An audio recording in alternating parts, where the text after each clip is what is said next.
was the last straw. She said that, we have to get out of the house and that she's going to take all of our stuff. And she turned off all the water, all the electricity, turned off everything in the house so we couldn't even take a shower. She put sticky notes on every single food in the fridge saying, "You're a liar, get out of my house. You can't eat this, you're a liar. I'm going to bring back these abusive and manipulative men who I had just so that way you want to leave on your own." By the end of my freshman year, I just felt like so unlovable.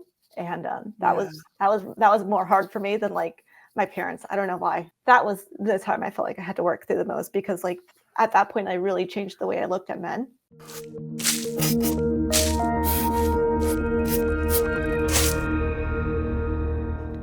Hey, what's up, guys? It's Morgan with Understanding You, and I'm so psyched today because I have the famous grocery dancing Lillie Kane. Lillie Kane is a coach. She does a bunch of content online talking about nutrition and lifestyle and healthy habits, animal-based type eating, and I am just so stoked to have her here. So thank you for being here, Lillie. Of course, I'm excited, and I hope people take something of value, whether they get just a laugh, a smile, or some inspiration, or something about nutrition, or take something away from the conversation. So thanks for having me.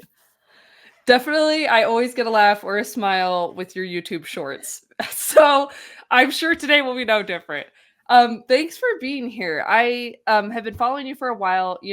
I found you because I got kind of thrust into the carnivore world with some of my health issues. And so I've been following you and hearing you and I have a lot in common. I really wanted to reach out to you and hear more about your personal story of overcoming what you've overcome.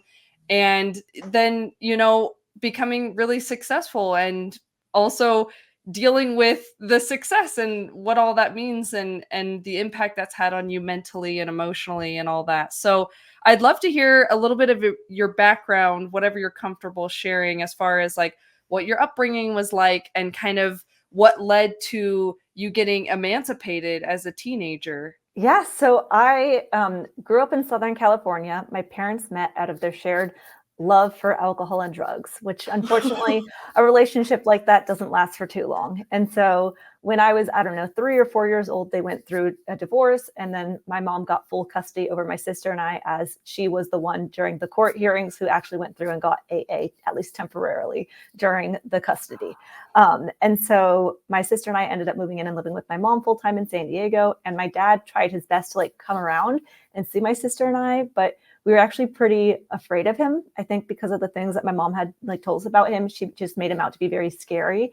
And so he would try to come around with like Christmas presents or like for our birthdays or something. And like at school, we would run away from him and hide underneath the teacher's desk and tell the teacher, "Hey, call the cops on him. He's a bad guy." And eventually, oh my gosh. Yeah. So eventually, between him having to deal with my drunk mom to see us who didn't want to see him and who were afraid of him, eventually he just stopped coming around and never heard from him or saw from him ever again since I was really young. I don't know, 6, 7 years old. So do you know, was your mom exaggerating the situation, or do you know if she had every right to be scared of him? Like, or tell you guys to be scared of him? So it's interesting because I say I haven't heard from him like my whole life. Up until about maybe 6 months ago. No, what?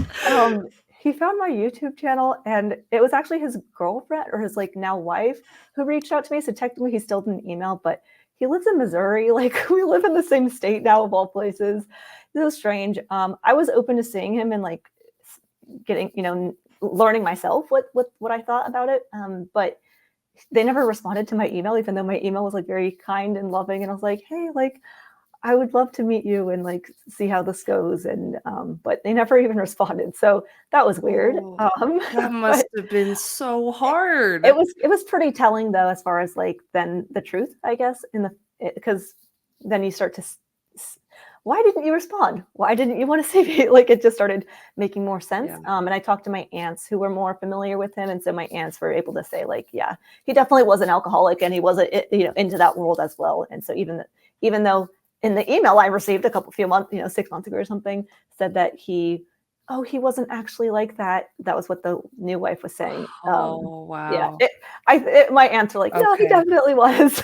So either he's been lying to her or she's covering for him or who knows. Yeah, I was able to like look him up on Facebook and stuff and be like, "Oh, he's like trying to win a cigarette thing." So I don't know. I could just tell it wasn't the same. It wasn't good. So then my mom tried her best as a single parent to raise my sister and I, but she still had her addiction. And so she had different periods where she would like kick my sister and I out and say she's going to burn all of our stuff and throw all of our things in the trash. And my aunt tried to get custody over my sister and I. And then my mom's ex-boyfriend tried to get to adopt us. And every time like we would get on the brink of like finally separating from my mom would like go to AA and get sober and then like beg us like please move back in. Oh my And gosh. so she evicted my sister and I when I was 13, which is not legal. Eviction is basically kicking out your roommates, which we weren't her roommates, we were kids. But she would write notes like who taught you how to ride a bike? Who paid for your toilet paper? Who paid for your Oh paper towels? And like she would make lists of all the things she would do for us, which is like not great when you're a kid and you're like, I didn't choose for you to teach me how to like wipe my butt and how to walk. And so like a lot of like guilt. And so there's like I feel like I'm a people pleaser in a lot of ways because I don't want anyone to owe me anything. I don't want anyone to like say, well, I did this for you. And it come around and bite me in the bum. So anyway, my all mom that manipulation really fucks with your head. Like, absolutely. and like we were really good kids too. So I don't want people to think like, oh, they probably deserved it, these kids. But like we it's like I got an A and it wasn't an A plus. So it was like, how dare you kind of thing. And it was like I would go to school and she would just be getting drunk all day long because she couldn't keep a job. So we were like grew up on food stamps and the government like giving us money because my mom was handy. Like she was able to like say she had disability or something like that, even though she didn't. And she would like drive my sister and I drunk to school in the morning. Like instead of a coffee mug full of coffee, she would have it full of red wine. And just like coming home every day was like walking on eggshells because we never knew, like, was she passed out drunk when we come home from school? Is she going to be yelling at us? Is she screaming at us? Does she have a boy there who they're doing the nasty? And you're like a little kid who gets to walk in and like see that. And then like a guy runs down the street naked and somebody else is chasing him with a knife and like lots of stories. That I really have a hard time actually like remembering a lot of my past because it's like blocked out and I don't have any pictures of myself as a baby or as a kid. I don't have any pictures till I was like 16. So it's like my life started anew once I became 16. But my mom had different like boyfriends all the time who were like, hey, call me dad. We've been the boyfriend for the weekend. Next boyfriend's going to be here the next weekend. And then my mom would get mad at my sister and I because we'd be like, he's not going to be here forever. Like they're not going to stay. And luckily, when my mom was going through her divorce and got sober the first time, so I was like 5 years old, my mom did meet a nice gentleman. His name was John. And he was 13 years younger than my mom. But initially, like my mom was cool. Like she was sober, she was nice. And so they were together. And then eventually he started becoming our new dad. And then when my mom started having these outbursts and like kicking him out or saying like leave, then my sister and I would be begging for him to stay and like say, please don't leave us with her. And so he kept staying in this relationship longer than he wanted to, even though she was cheating on him and she was abusing him and she was being very rude and mean to him and taking his money and things like that. He just kept taking it because there was these two poor girls, my sister and I, begging him to stay. And so he ended up sticking out and staying with my mom for longer than he should have. But then when they officially broke up, my mom let us go to his house on the weekends because even though they were never married, he has no custody. He's not my real stepdad, technically. He, I guess, financially supported us a little bit. Not that he was well off or like even middle class. It was just like he was able to buy us a backpack or something. And so she like let us go and stay with him on the weekends. And then meanwhile, during the week, we'd be with her. And then eventually he moved on with his life by having a girlfriend and then eventually getting married. But my mom didn't want to hear about that. My mom did not want him to be getting married. And so we had to like, it was a not great situation. I don't condone lying, but at the same time, we were in a not great situation. And so like my mom said, we weren't able to see John and he was like our rock and he was our stability. And so when she saw that he had a girlfriend, she said like we would never be able to see him again, and we were like cut off from being with him because he had a girlfriend. So we didn't have to, but we ended up lying to my mom and saying that they broke up, they're not together, and eventually their relationship continued and they ended up getting married. And then like one day, my mom ended up finding out and that they got married, and lost her cool. That was that last straw. She said that we have to get out of the house and that she's going to take all of our stuff and she turned off all the water, all the electricity, turned off everything in the house. So we couldn't even take a shower. She put put sticky notes on every single food in the fridge saying, "You're a liar, get out of my house. You can't eat this, you're a liar. Like, I'm going to bring back these abusive and manipulative men who I had just so that way you want to leave on your own."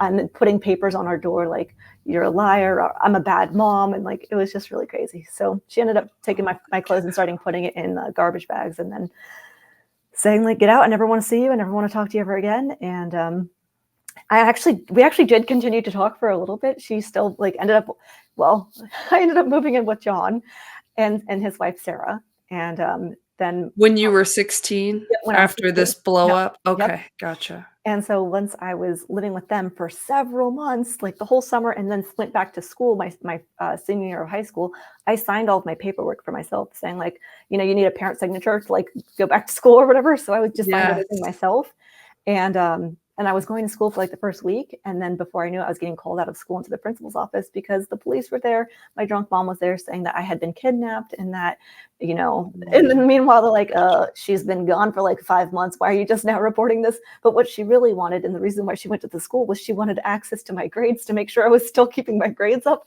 It's a weird thing. So Oh, but then that's when the school found out that my signature was actually me, not my parent. And so then that's when the school said, "Hey, Lily, you have to actually go and get emancipated because technically we have to give your mom got it. access to everything." So you were So just forging her no, signature. I was putting my own signature, but Oh, got it, yeah. technically you're not supposed to do that either if you're not legally emancipated. So then Yeah, they said, "Hey, yeah. I got to legally get emancipated." And the reason why we didn't do it initially is because we just didn't have any money. And so we didn't want to do it, but Right, it ended right. up being free. We didn't know that. And so then I went to juvenile court and got my emancipation. And then I went back to school and signed all of my paperwork myself. And then she no longer could have access to like pull me out of school or to like start drama where she's getting arrested in front of all of my school. And like Oh they're my putting her in the drunk tank gosh. for being drunk in public and stuff. So yeah, that's kind of how it all led to becoming emancipated. Wow, that is insane. So what happened with your sister? Was she younger or older? She's a year and a half older than me. So like my senior year, she just had moved to college. So it's like everything she was able to, it happened right when she was still there, but then it was like summertime. So she was able to go off to college and stuff. And so she never became emancipated, but she doesn't talk to my mom either. Gotcha, gotcha. Okay. Wow. So thank God for John, like, supporting you, right? How was that, like, after living with your mom for all these years and then going to live with John, like, what was that like? So John lived with my like lived with us when I was really little because like Right. they were dating. So we lived with him at that point, and then like we used to go to his house on the weekends. And then one time she had kicked us out where when I was like 13, she had kicked us out. And so we lived with him for like 6 or 9 months. And then she went to AA and then she begged us to come back in. So then we moved back in again. Gotcha. So I'd lived with him before. But yeah, it was always nice and peaceful. Oh my gosh. Yeah. Yeah, that's a good way of putting it. Holy cow, Lily. I am so sorry to hear like everything you've been through. And it just makes me that much more inspired by your story because you're out there doing amazing work and really, helping people and that's incredible that you made the best of your circumstances. So, I'm curious as far as like how did you start to try to work through and okay, hold on, rewind. How old do you think you were when you started to realize your mom was crazy? Because there's this phenomenon, right, where you just think this is normal. Do Mhm. you remember about how old you were when you were like this is not normal or was it so gradual it's hard to pinpoint? Yeah, I don't know the exact age, because there's just so many different instances of like I can remember being a young kid and seeing those drunk moments and feeling embarrassed, like being in front of my cousins and my mom's passed out on the beach drunk or whatever. Then, so I was young when I like realized I'm embarrassed and this isn't good. But like you said, I definitely knew that other kids didn't have the police coming over to their house every other week. I just didn't know what that life was like. And so I didn't know what normal felt like because I didn't have anything to compare it to. So like, even though, yes, things weren't great and I cried myself to sleep a lot, but no one at my school would have ever known. None of the kids would have recognized because I was always positive and smiley and like the class clown and like the jokester. And so no one had any idea that this was going on. Um, and I tried to stay busy at school too. So I like tried to be in theater and sports and art class and photography and student government and volunteer club and the church and like be involved in so many things. So that way it would keep me away from home longer. And then also it just put me in environments where people were happy and good and like pushing themselves to be better. And I didn't know it back then. I look back on my younger self and go, oh my gosh, she was strong as heck. I'm so proud of that girl. But Yeah. I was, even though going through it, I was still happy, even though that sounds strange. Right, right. Like you were just trying to make the best of it. And wow, wow. And really throwing yourself into those hobbies and those activities and stuff. Damn, girl. Okay, so how how have you like in your adult life now tried to work through all of that, or what have you found that you, I mean, some of it maybe you haven't needed to work through, but some of it I imagine you have. And especially as you're pushing forward this really vulnerable career. I'll say really vulnerable because you're out there posting videos about your life, about yourself, about what you're eating, like all these very intimate things. And I imagine with this background with your mom, that must be so, that must have been hard, right? You had to work through some demons to get to that point, right? Yeah, well, it's interesting because this is the story that like it really this is the story of me growing up, but I think the time that I was most depressed and most sad was actually when I went to college. And I actually really struggled with relationships with boys, and I always wanted a man to love me because I think so badly when I was younger I didn't have love, and I was seeking out love so badly and desperately that I was so depressed when I was in college because I was trying so hard to get a boyfriend, so hard to get a guy to like me. And then like thinking this sounds not great, but like I would be talking to a guy who wouldn't end up like being with me and end up going for a girl where I was like, what the heck? Like she's low, like, like not, how come you chose her over me kind of thing. But I think Yeah, it was yeah. just like my desperation probably, where it's just like, yeah, I mean, my freshman year, I like talked to like 13 different guys. And like, Wow. that's a lot of guys to go through. Yes. And to get no's. Where like at my expectations and like my standards started going lower and lower, where it was Oh, like no. somebody who I'm like, I would never actually go for you, but like please. And then it was like, yeah, by the end of my freshman year, I just felt like so unlovable. And Yeah. that was more hard for me than like my parents. I don't know why. So that was the time I felt like I had to work through the most, because like at that point I really changed the way I looked at men, and I was very not a nice person. I didn't treat men very nicely. Um, so that wasn't great. But once I moved from college and I moved to Hawaii, pretty quickly I met my now husband, and he made like it was like a really good for me to find somebody who was like him, who pushes me to be a better person, but um, loves me unconditionally, and I don't have to try for his love. And yeah, I just was not a very nice person through my college years because I Because you were so desperate to belong somewhere, right? Like, and to feel loved and wanted, like yeah, that's when I was probably in my lowest.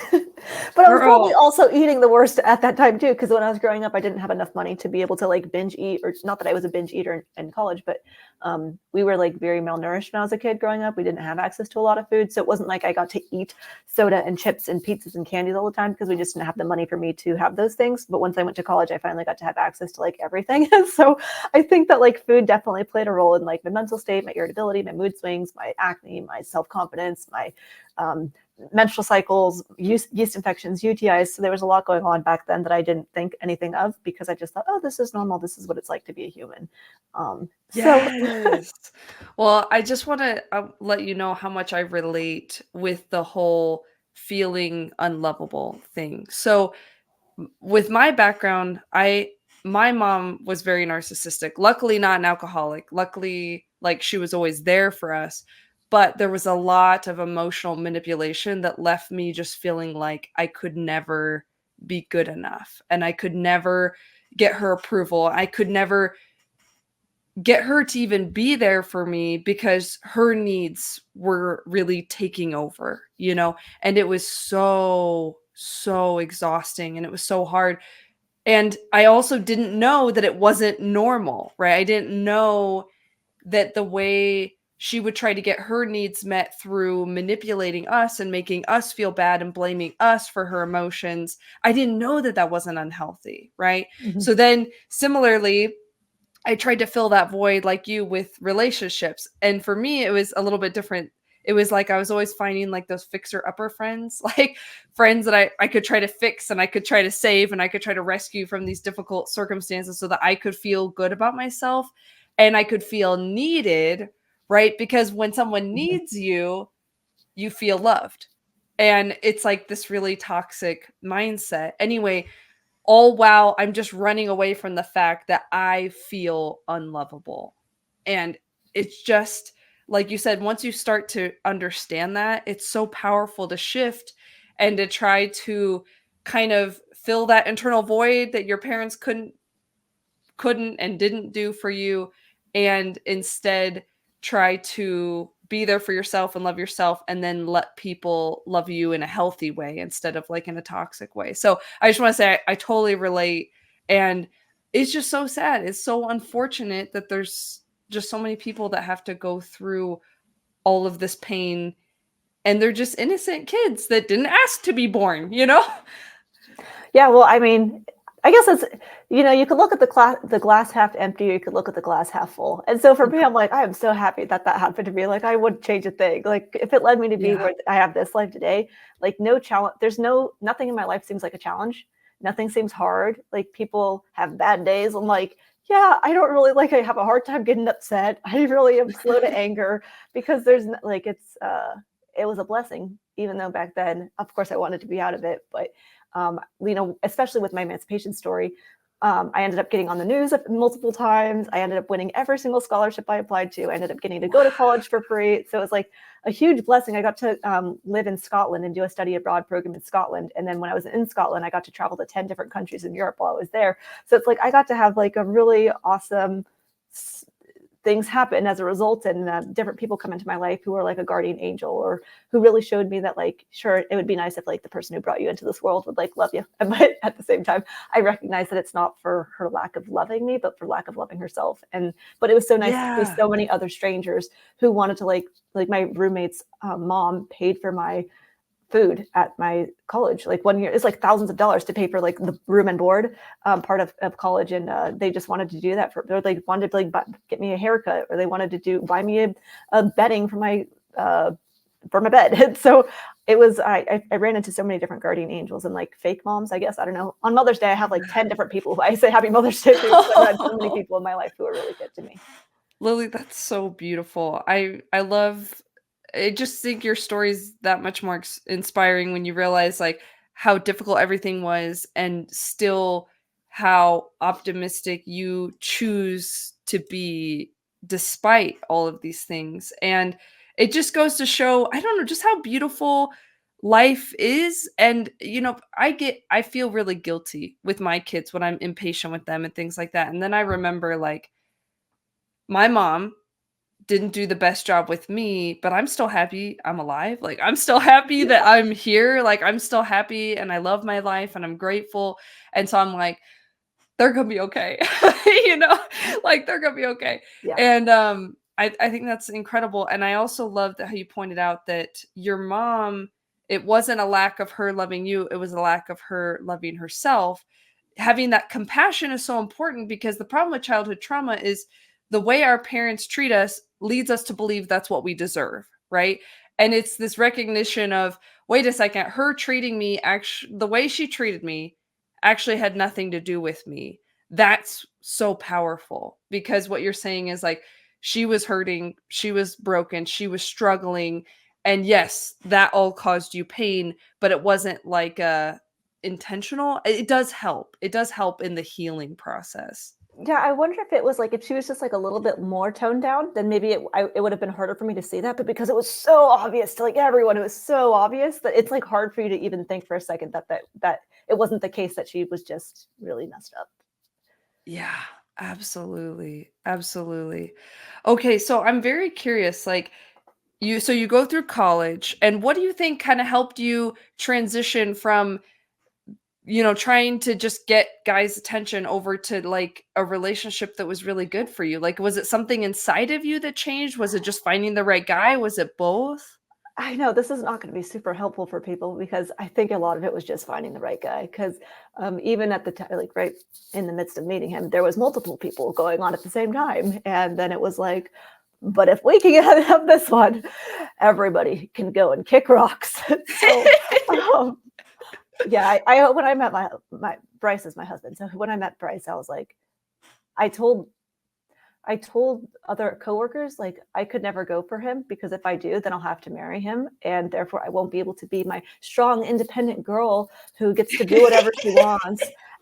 Yeah, it's a bunch of baloney. So, but yeah, then, having him was my huge rock, not only like from a love standpoint, but from a nutrition standpoint, from a pushing me to be a better person standpoint, from a spiritual standpoint, from a finance standpoint, from a real estate standpoint. Like he's been my coach in everything and opened my eyes in so many different avenues, introduced me to so many books, podcasts, YouTube. I didn't even watch YouTube videos. So yeah, if anyone's ever gotten anything valuable out of my content, this solely because I am just parroting what my husband has told me. That's so beautiful. Oh, this makes my heart so happy because I feel similarly like with my husband.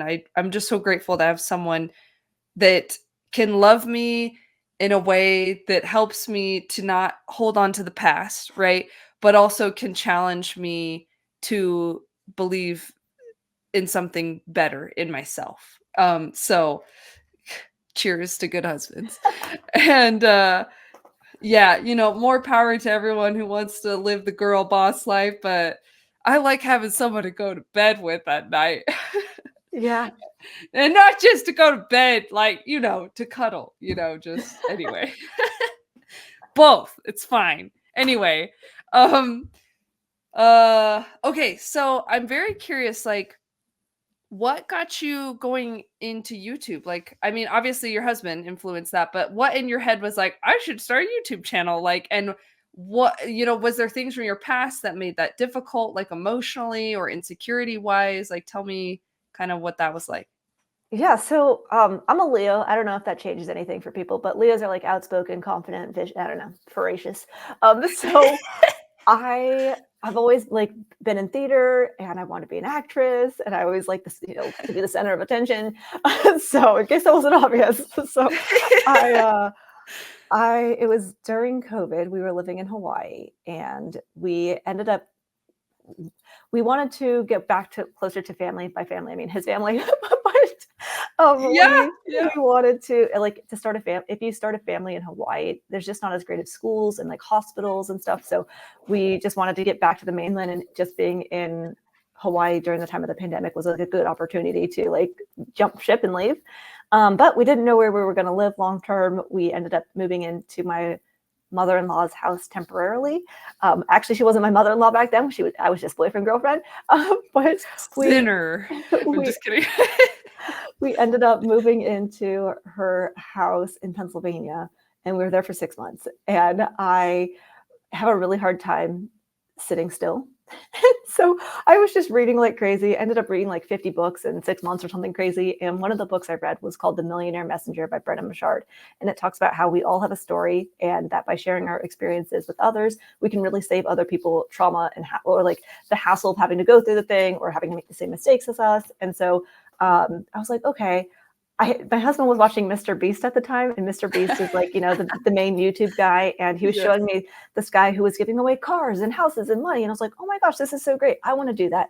I'm going to start a YouTube channel and I'm just going to like give people cars and houses and money. Yeah. It turns out you don't just like post a video and get 1 million followers. I had no idea how it worked. But I just decided I wanted to share my emancipation story, but then I didn't want the full YouTube channel to be about childhood trauma because I just didn't want to like rehash it and talk about it over and over.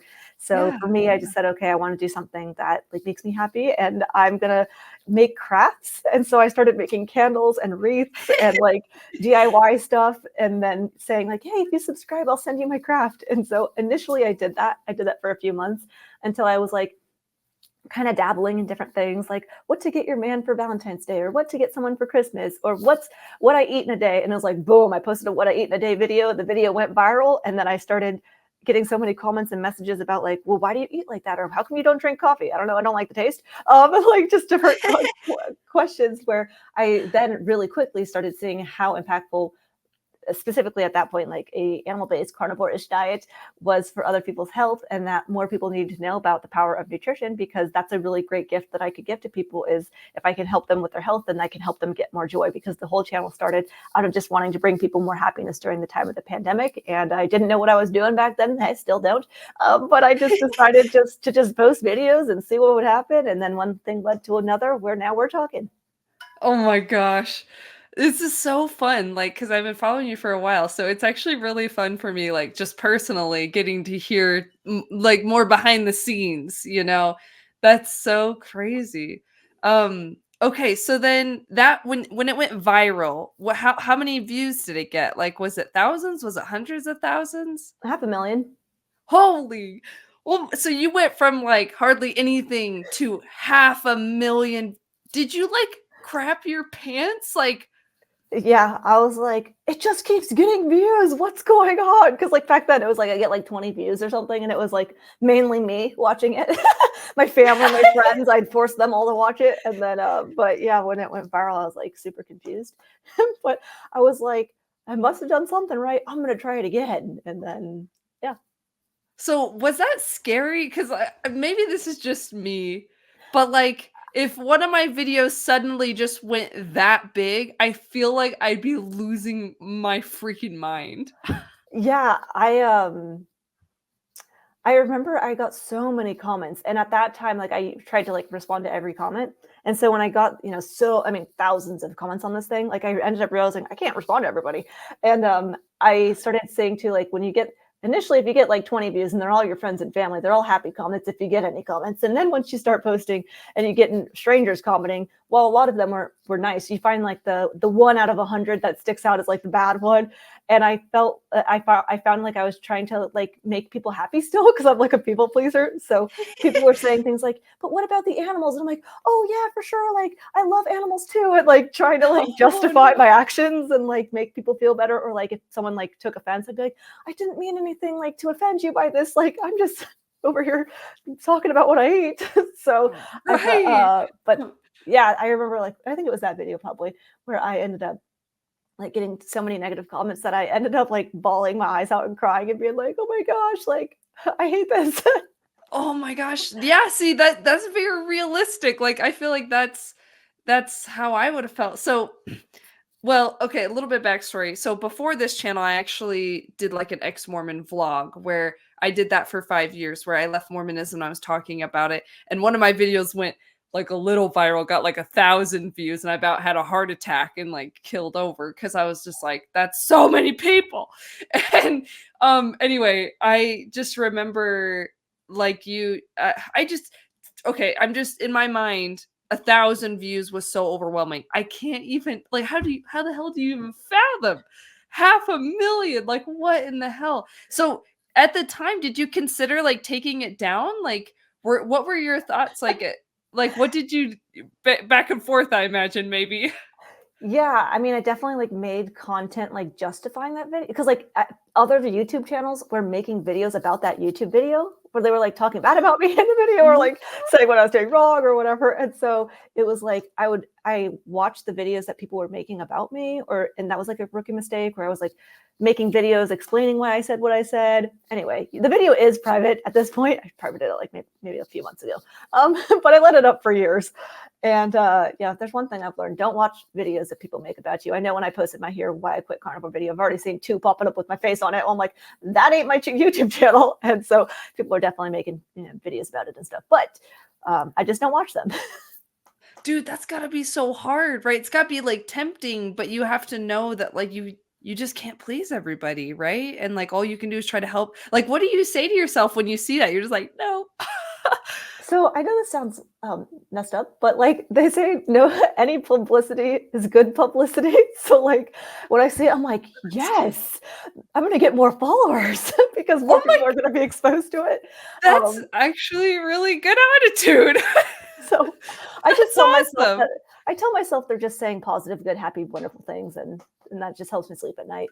I've definitely had to message different influencer friends, I guess, and tell them like, dude, you gotta stop reading the comments, because some people, they end up like taking it so personally, and you have to remember that the person who's writing it like has their own things going on. Otherwise, they wouldn't be writing that. And I definitely have responded to more negative comments and said things like, hey, I'm sorry, like with what you're going through now, like without even knowing it, or without knowing they're going through something.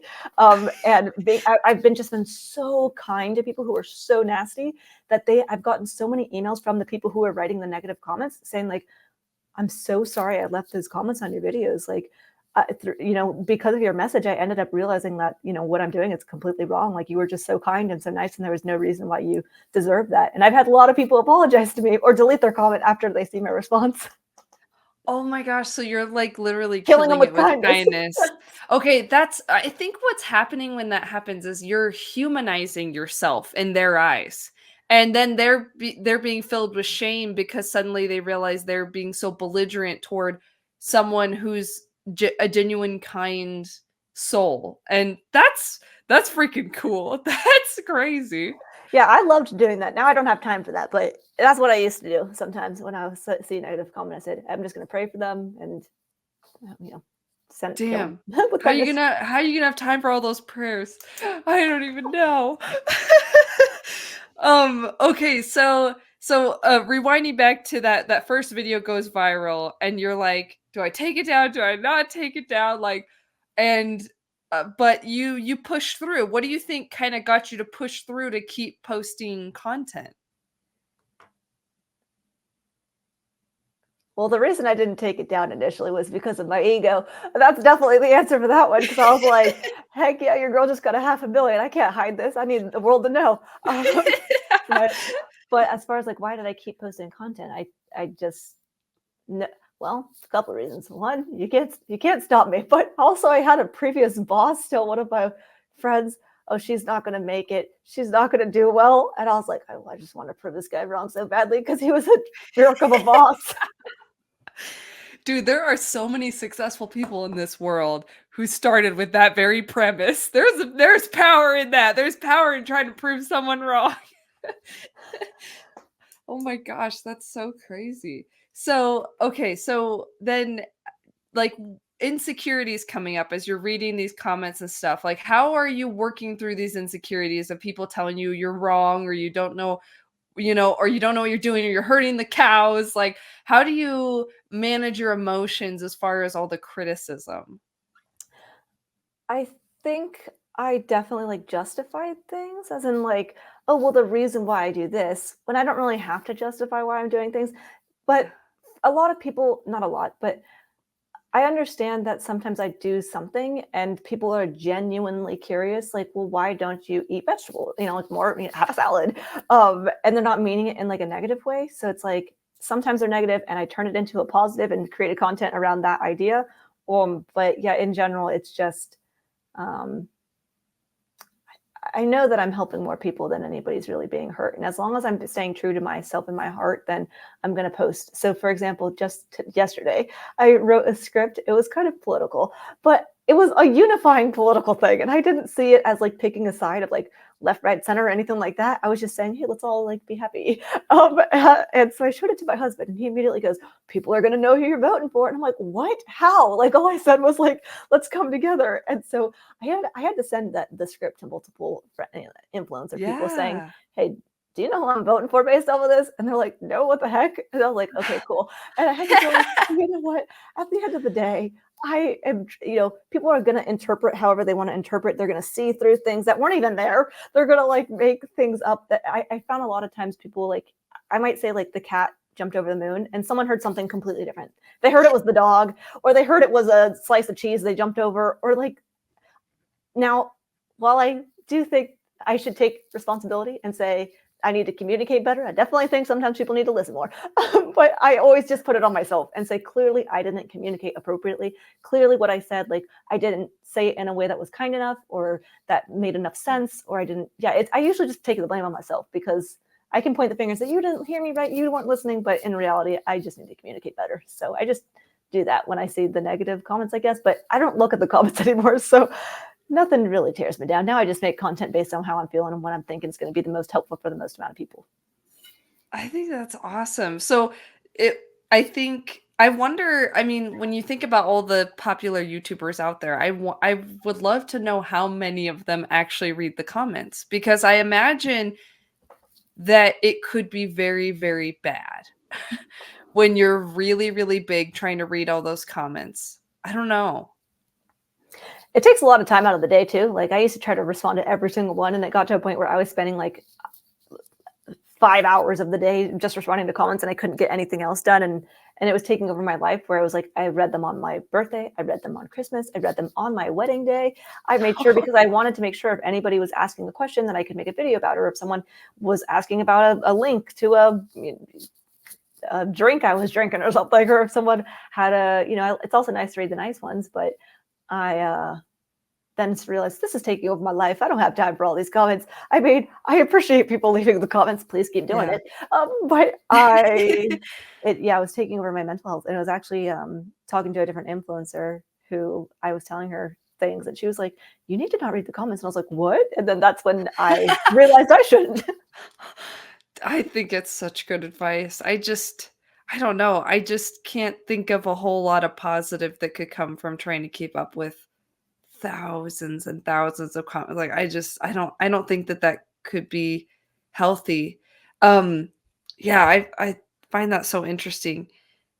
One thing I like that you were talking about is you could say the cat jumped over the moon and someone somehow brings up a dog. And I do think that there is probably power in recognizing that, like, it's almost like you got to let go of what you can't control, and you can't control how other people interpret your content, which is kind of what you were saying. And yes, we can always do better, but also we can't control, if they're going to take it the way we intended, and maybe comfort yourself in, your intent is to help people. Yeah. Mm-hmm. Yeah, if people like actually watch, the videos, that they would see that I'm not being malicious. I'm not putting people down. I'm not like trying to stir the pot or anything. So that's where, people interpret what they want to interpret. You're never going to please everybody. You say you're carnivore, then they're mad. Then the vegans are mad at you. You say you're not carnivore, then the carnivores are mad at you. The carnivore police. Yes. After I posted the Why I Quit video, I had an influencer reach out to me through email and say, hey, I watched your video and I saw on other people's videos that they were leaving comments that weren't nice about you. And I just want to say, keep going and don't let it get to you, and stay strong. And, you've got this. And I was like, what? Like, I don't even know what they said. I don't care. Like, there's nothing to, you got this. I'm like, yeah, I got it. Hell yeah. Oh my gosh, that's actually really funny. Any publicity is good publicity. Gosh, you need to be like someone's PR team. Like, you're just so optimistic. It's just so great. I bet if you were my PR team, I'd come to you crying like, I posted this video, got so many negative comments. You'd be like, there's no such thing as a negative comment. Drive the algorithm. That's what I think. I used to be like, oh man, I didn't get as many thumbs up or people put thumbs down. I'm like, actually, if you do give me a thumbs down, that's helpful. So whatever you want to do, give it to me. Whatever you want. Yeah.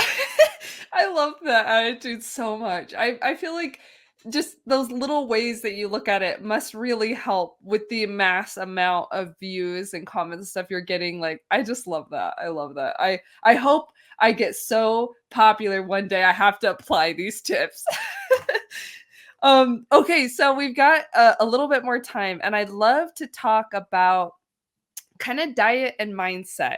So last time you and I chatted secretly off camera, we had such a fun discussion talking about our thoughts on diet versus mindset and health. And so just disclaiming for people that, like, this is just our opinions. This is just for fun. Like, let's just have a fun conversation about it. So I got thrust in the carnivore world because of a lot of health issues I was having. And eating carnivore, I ate carnivore strictly for 5 months. Meat and salt, not even processed meat. Like, it was beef just for a while, and then I added in like chicken and fish, no butter. It was intense. It was the hardest thing, one of the hardest things I've ever done. And a lot of my health issues did get better, but then some issues didn't get better. And I remember feeling kind of confused because there with the carnivore world, there's a lot of people out there that are very convinced that it's going to fix everything. And maybe for some people that's true, but that wasn't always my experience. And I like okay, so before I get more into that, I got pushed to the carnivore world and kind of thought, wow, diet has so much more of an impact than I ever recognized, which I still think is true. However, after doing it for a long time, I started to think more about the mindset aspect of things because I've at your recommendation read Joe Dispenza's "You Are the Placebo Effect" book, and it kind of flipped everything upside down for me because I went from thinking like it's all diet over to um it's so I used to think, oh, it's like half and half. It's diet and mindset, and then I went over to like, no, it's like mostly diet. And then I went over to like, now I'm just like, maybe it's mostly mindset. And I'm just like, I'm spinning and I want to hear your thoughts. Yeah, so one thing I like to think about is if we took two twins and we had them live the same exact life, as far as like they slept the same, they did the same workout routine, same job, whatever. But the only difference was their diets. And one of the twins ate a processed junk food diet, and they were told, this is good, healthy, nutritious, you're fine, it's all good. And the other one we told, hey, you're going to eat a strict diet. This is the diet. You have to follow it like this. Don't mess up. Got to be perfect. Otherwise, your health's going to tank. I have a feeling the person, even if they're eating processed junk food, which is not an ideal lifestyle I would choose, but I have a feeling because they have more peace and relaxation and their cortisol levels are lower, that they're likely going to be healthier in the long run than the person who is so stressed about being so perfect. And when we sit down and we have our meal, if we have stress when we come to the plate, our digestive enzymes may not be producing the same, or our stomach acid may not be the same. We might not be absorbing those nutrients from the food. So stress absolutely plays a role in our nutrition. That said, of course, I don't think people should be eating a processed junk food diet, as it is a little bit harder to have peace because those foods can alter our brain chemistry and alter our mood. So it's hard to have like a Jesus sense of like complete peace and presence, I suppose. But whether you like believe in God, don't believe in God, I kind of think about Jesus in the sense of just someone who's more aware and in tune with himself and his body. And I can just imagine if he was sitting in front of a plate of, let's say, a steak and a salad and a donut, he would be able to see like, close my eyes, close my ears, just be what is actually the thing that my body is craving. And then you would be able to see what it is that your body needs. And then when you have that food in your mouth, you have your eyes closed, you're chewing, you feel the sensation, you feel the texture, you feel the taste, you feel it go down your throat, you feel when you're truly full.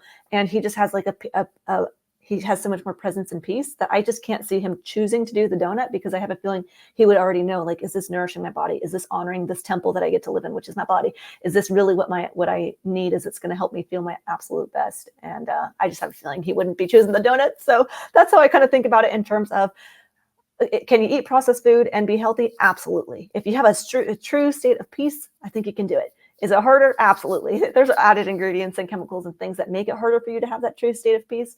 But yeah, in general, I think that some people, especially like whether that's like strict vegan or strict carnivore, it can make people obsess over food, have food fear, have eating disorders, and then they sit down to that table and they're nervous because that sausage that is supposed to be pure carnivore sausage has a little bit of black pepper, and God forbid black pepper has oxalates, and now all of a sudden I'm going to be riddled with arthritis and joint pain. And yes, you will, or you might, because your brain is going to manifest those things into your reality as well.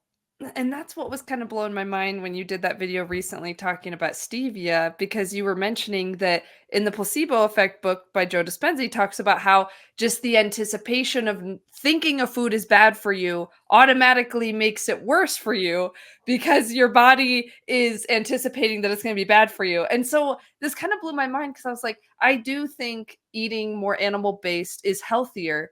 But also, it almost like is this catch-22 of like learning how bad those processed foods are for you, almost like makes them worse for you because you're then scared of them. And it's like, but what are you going to do? Like, this is such a tricky situation. Mm-hmm. Yeah, not that I eat like processed foods or anything, but if I were to do it, then I would definitely try to say like I'm doing this because I'm choosing to, and it's all going to be good, and like have peace with it. Because like you said, the opposite is just like you're not enjoying it, and then afterwards you're beating yourself up about it, and then it's like, well, it's definitely Yeah. not good for you. Yeah, yeah. Okay, yeah, that's very relatable. Okay, you know what is kind of just blows my mind thinking about with the book and with diet. And okay, so have you I don't know if you've heard of the ACE study, but for those who haven't heard of it, it's adverse childhood events. And 17,000 people studied, and essentially what they found was a correlation between the amount of adverse childhood events you have and the health problems you have later in life. And it's this correlation, right? One adverse childhood event could be parents divorcing or, alcoholic or drug addicted or imprisoned parents or whatever. So you have all these different ACEs is what they're called. And the more of them you have, the more health problems you have later. And I'm just like, in my head, I'm like, what in the hell is going on? It just shows so intensely that stress really does significantly impact our body's health. And sometimes I wonder, like, because my parents, like I said, I didn't feel safe growing up at home. I felt, very unsafe, but they also fed me processed crap primarily. And with the health problems I have now, sometimes I wonder, like, which one was it? Like, what if they had only been, not nice to me? Or what if they had only like fed me junk? And I don't know, right? Ideally, we try to have a good mindset and we try to eat healthy, but man, I wonder, right? Yeah, well, the question is, well, what I would think, Morgan, is not so much was it that my parents were bad to me or that I ate junk food, rather the way that I interpreted the way that my parents treated me and the choice that I feel Yes. about it. Because I'll be honest, Morgan, I didn't really have many health issues, and I ate processed junk food all my life. So Yeah. while my childhood trauma wasn't great, I never had like severe health conditions that I know many people struggle with, and I think that part of it is the internalization of like how we take things. Yes.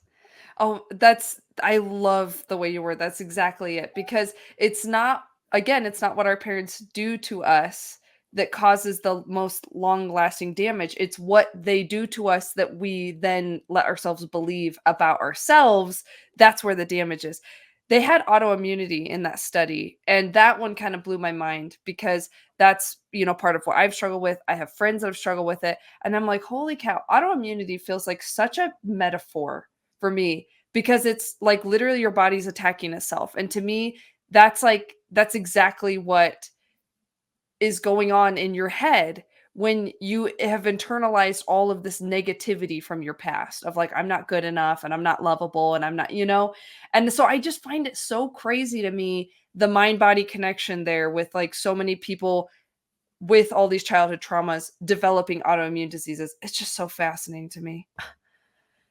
I hadn't heard of that study, so thanks, because that's a good idea and something that I can hopefully share with more people too. But I Oh, think that the big thing being that like the way you internalize, like like you just reiterated and mentioned that two people can have not great situations. There's actually a study with bankers about, but that it showed like during the 2008 crisis, I think it was, that these bankers, um, some of them took it as like the main thing is fixed mindset versus growth mindset. So if you have a mindset of like that this is the way it is and it's doom and gloom, or like, hey, how can we overcome this? What's the challenge that I can overcome? Then you may not have as much struggles and more joy as a result. right, because I think the problem with most people who stay stuck and they don't improve in their lives, it's because they don't believe their life can get better. Mhm. And so that belief alone is so limiting, which brings me back to Joe Dispenza's book. I think what was so incredible about that book was just him pointing out that you are limiting yourself by believing that there are limits. And you almost have to believe that you can be healed and believe that you can feel better, because then suddenly it opens up so much more possibility for you where you actually even take more action toward getting better because you believe it's possible. If you don't believe something's possible, you won't get off your butt and do anything about it, right? Mhm. But then there's the whole mental aspect of it as far as like placebo affecting your brain into staying sick or to being resistant to treatment, things like that too. But anyway, yeah, crazy, crazy. Yep, 100%. And I think people can probably even relate on a small scale as far as like the energy that you put out. Like if you said you honk the horn and you're having a bad day, and then all of a sudden the bird poops on the car, and then all of a sudden you trip when you're walking, and then like it's just a bad day because you're putting out the energy of like grumpiness or whatever the thing is, for it all of a sudden just becomes worse and worse and worse. So I found that if you do the opposite, which I know when you're in the dumps, it's really hard to be like, just be happier. And you have to work on that. And it's a form of something you have to practice, because all day long, unfortunately, it seems nowadays, we're just in a society where we are being bombarded by negativity, whether that be on the news, social media, and work environments, coworkers, friends, families. People are gossipers or complainers or not happy, or they're negative. And so you kind of have to work really hard to put the opposite stuff in your face, in your space, and in your environment to push you to be a happier and more abundant person. And the more that you can be happy, the more happiness and joy and abundance comes into your life. Yeah, it's almost like creating this habit of like focusing on being grateful, and it can feel forced at first, but then it becomes more and more natural, becomes more and more effective. Yep. Yeah, and I think there's a balance too of like versus toxic positivity. I think like feel your feelings, like process your stuff, but then try to, like you said, surround yourself with things that will uplift you instead of drag you back down into the past, or try to kind of disconnect from those stimulus. Like if certain things are triggering you in certain ways, either avoid it or change the way that you see that thing so that you're not continually triggered back down. Yeah. Okay. So as we're wrapping up now, any advice to people who may have gone through similar stuff in their childhood that you did, like how to get through it, how to overcome it, or anything like that as a closing comment? I would love. I think the main thing that had helped me was reading books, and it might sound like, oh, darn, a chore or something, but it ends up becoming really fun. And so some books that you might want to check out is Mindset by Carol Dweck, or The Power of Now by Eckhart Tolle, Breaking the Habit of Being Yourself by Joe Dispenza, um, The Untethered Soul. There's so many awesome books out there. And I find that when I every night read for 30 minutes right before I go to bed, it centers me, it grounds me, ends my day on something great. And then I wake up in the morning and I write 3 things that I'm grateful for down on a list. And you have to write it down. You can't just think it. And when you write it down, you might feel, like you said initially, it might be forced, and you might think like, what's there to be grateful for? But then if you really just, you sit there and you think, what am I grateful for? And you start to think, I'm grateful I had AC today because it was stinking hot. And if I didn't have AC, I would have been sweating like a storm. Or I'm grateful that I had blankets to keep me warm, or that I have really nice hair, or that I can look outside and the flowers are blooming and those look happy. Like, you will find that there's small things that we miss and we don't see every single day in our life that are so things to be grateful for. And so starting the day with some gratitude, and then ending the day on positive mindset things and things that can empower you and make you a better person. Ah, amazing. Thank you so much. Everybody, check out Lillie's channel in the description below. And yeah, just all of her advice has been so helpful to me and my family, and feeding my kids and everything. I feel so grateful to be on a journey where I'm trying to find that balance between mindset and eating healthy. And I'm grateful that I've got Lillie that's got my back, that's helping me figure that out. So thank you, Lillie, for being here. I was so excited about this. So thank you. Thank you. You asked great questions, and we got to talk about things I'm not used to talking about, which was really fun and refreshing. Thank you. I know, I didn't we didn't even talk about steak. What are we doing? Oh It my was gosh. nice.